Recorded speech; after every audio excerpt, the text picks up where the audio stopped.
Hey guys, welcome back to Cooking at Pam's Place. I'm Chef Pam and we're getting ready to make one of my all-time favorites. It's quick, it's easy, it's pepper steak.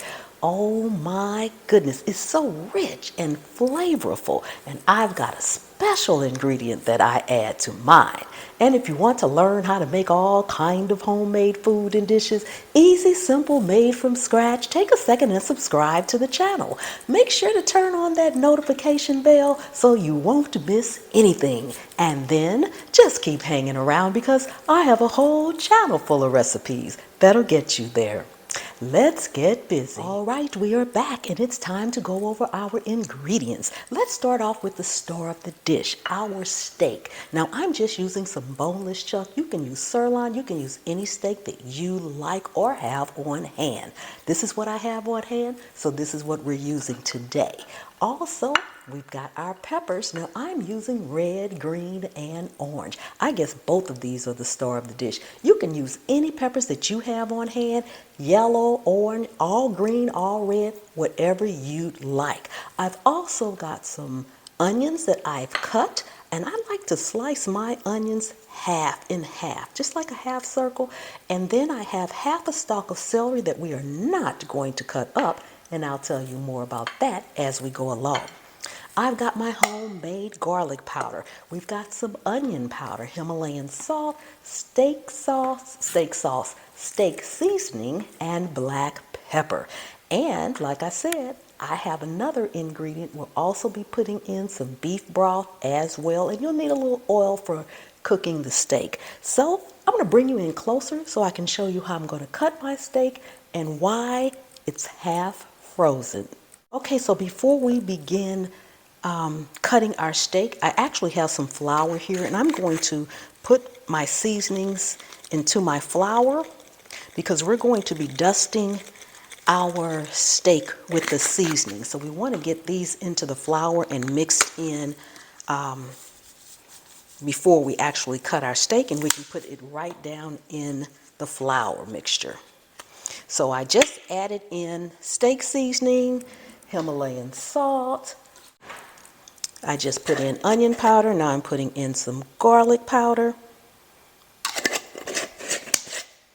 and a little black pepper.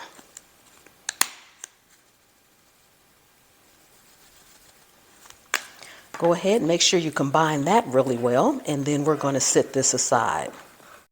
Okay, as I mentioned before, my steak is half frozen. Unless you are a butcher or you have a meat slicer or you got those skills, you want to make sure your meat, whether it's beef or pork or anything, when you need to slice it, you want to make sure that it is half frozen. That's going to enable you to slice thin slices just like this.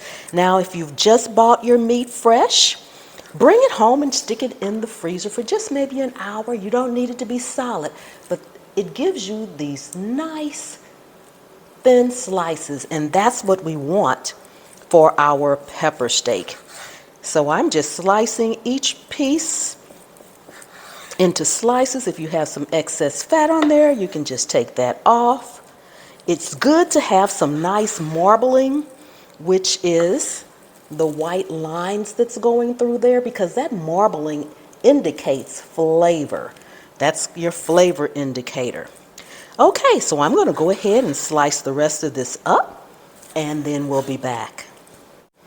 Okay, so we have our steak all cut up. Now, I did not trim the fat off of my steak, but feel free to trim yours off. Fat on steak or anything like that equals flavor, so I like to leave it on there and make sure it gets good and seared and cooked. So, but feel free to take it off, and as you can see, we have nice thin strips, and that's because it was slightly frozen. So now I'm going to go in with the exact same seasonings that I put into my flour, because we want to massage them into the meat as well so that we can flavor in layers. So that was the steak seasoning. This is the Himalayan salt. This is the garlic powder. I'm sorry, this is the onion powder. This is the garlic powder. And then we have a little pepper. Okay, go ahead, get in there with your hands and massage it all into the meat. Then from there, we're going to be putting it into our flour. Make sure it is good and massaged in. And we're going to just put it into the flour.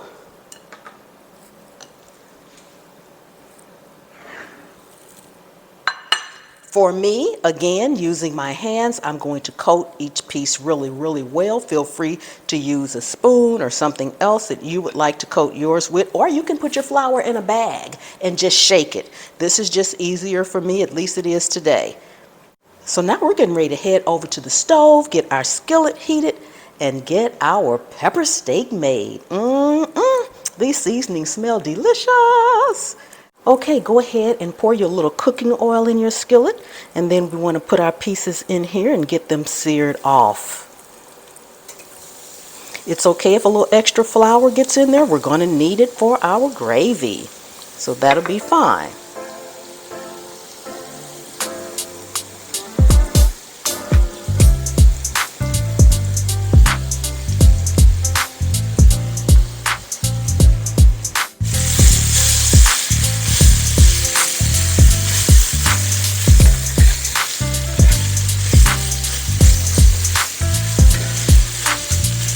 Okay, now that we've got our meat all nice and brown, we're going to go in with our beef broth.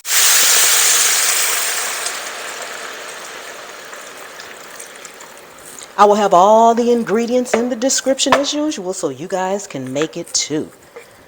Okay, this is going to be delicious. Now this is going to thicken up as it cooks, just simply because of the flour. Right now, what I'm going to go in with is some Heinz 57 steak sauce. Oh my goodness, this gives this pepper steak an amazing flavor. Now you can use A1 or whatever your choice is, but I love to use this Heinz 57 steak sauce in my pepper steak. Delicious, delicious, delicious. Go ahead and make sure that's stirred up. Okay, now we are going to go in with our one piece of celery. We are leaving that whole because in the end we're going to fish it out. So you want to make sure that stays just like it is.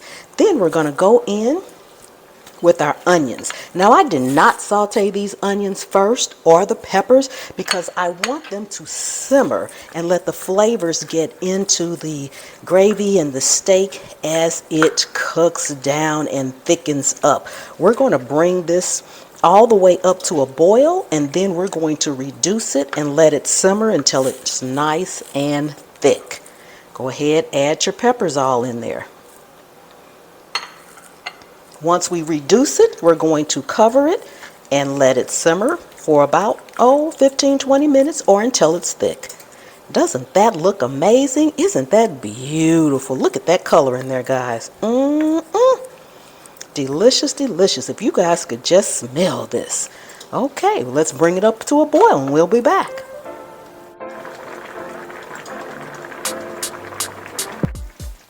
Okay guys, we are all done. Doesn't that look amazing? Oh my goodness. Now I'm going to serve this over rice, so I'm going to go ahead and get it plated up, and I'm going to bring you guys in for a closer look. And while I am plating it up, if you are not subscribed, go ahead and subscribe to the channel. Guys, help me get to 15,000 subscribers. I really would appreciate it. Share the video out and give it a like. Okay, let me go ahead and plate this up for you all. Okay, our rice is all done and nice and fluffy. And if you guys want to know how to make the perfect rice every time in a pot, not a rice cooker, I have a video that I will link at the end of this video, so you guys can check that out as well.